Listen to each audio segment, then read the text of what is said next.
আমদানি করা এলএনজি থেকে 110 কোটি ঘনফুট পাওয়া যায়। সামিটের এলএনজি টার্মিনালটি গত 27 মে থেকে বন্ধ রয়েছে। বর্তমানে এক্সিলারেটেড টার্মিনালের মাধ্যমে সরবরাহ করা হচ্ছে 59 কোটি ঘনফুট গ্যাস। এর ফলে গ্যাস সরবরাহ নেমে এসেছে 260 কোটি ঘনফুটে। আর বিল বকেয়া থাকায় ভারতের আদানির বিদ্যুৎ কেন্দ্র থেকে সরবরাহ কমেছে 500 মেগাওয়াট। বেসরকারি খাতের তেল চালিত বিদ্যুৎ কেন্দ্র থেকেও সর্বোচ্চ চাহিদায় উৎপাদন করা যাচ্ছে না।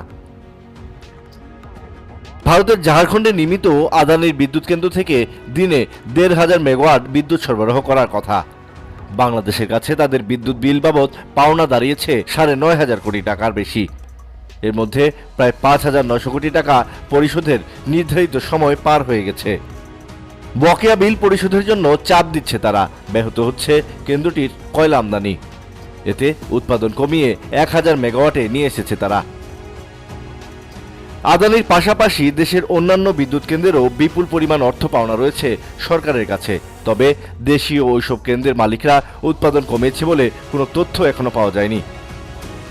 আওয়ামী লীগ সরকারের আমল থেকে দেশে যে অর্থ সংকটের পাশাপাশি ডলার সংকট তৈরি হয়েছে, সে কারণেই মূলত দীর্ঘদিনের বকেয়া জমতে জমতে এখন তা বড় ধরনের বোঝায় পরিণত হয়েছে বলে দাবি বিদ্যুৎ বিভাগের কর্মকর্তাদের।